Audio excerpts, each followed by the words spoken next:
Producătorii italieni au un renume deosebit în ceea ce privește conceperea de autoturisme cu un design deosebit și caracteristici sportive ieșite din comun. Așa avea să se întâmple și în anii 60 cu Alfa Romeo Sprint GT și Veloce, mașina care venea să completeze segmentul de automobile din această gamă. Autoturismul avea să fie asamblat în Arese și Milano, în Lombardia, Italia, dar și în afara acesteia, în Portugalia și în depărtata Africa de Sud.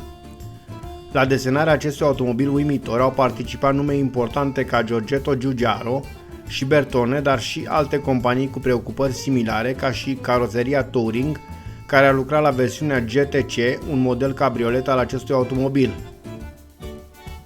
De asemenea, pentru versiunile junior, a dat o mână de ajutor și Ercole Spada, care era atunci în solda lui Zagato.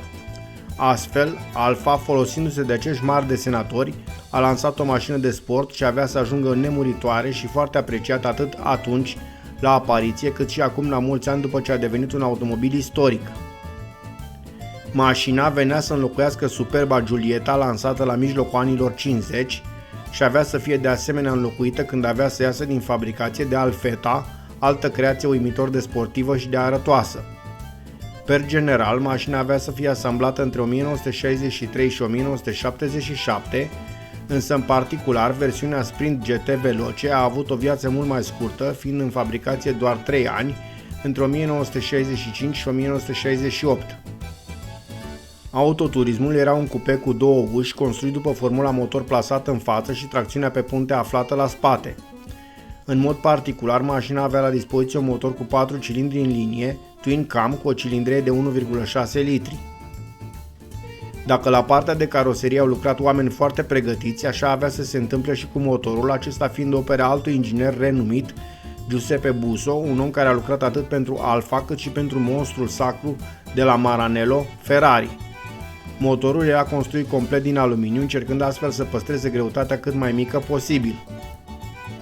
Acesta era proiectat după formula DOHC, având 2 supape per cilindru, însă au existat chiar și chiulase speciale cu 4 supape pentru versiunile gata de a participa la competiții. Motorul avea pe o parte galeria de admisie prevăzută cu carburatoare duble din producția Del Orto, iar pe partea opusă galeriile de evacuare. Central găseai bujiile montate foarte accesibil. Motorul producea 108 cai puterea la 6.000 rotații pe minut, iar mașina depășea 185 de km/h viteză de plafon dacă îi cereai asta. Cutiile de viteze erau cu 5 rapoarte de viteze înainte și una înapoi. Versiunea Veloce avea să fie fabricată și pe mai departe între 1967 și 1972, sub denumirea 1750 GT, având 4 faruri și un motor cu cilindrie mai ridicată, asta printre alte modificări. Din 1971 până în 1977, Veloce avea să urce din nou în cilindrie, acum până la 2 litri. Așadar, de-a lungul vremii, modelul avea să evolueze continuu, sub aspectul performanței și oarecum și estetic. De altfel, și versiunea filmată de noi are modificări profunde, automobilul având montată o cușcă de securitate și fiind pregătit pentru a participa la competiții, lucru care subliniază odată în plus caracterul sportiv al acestei mașini deosebite.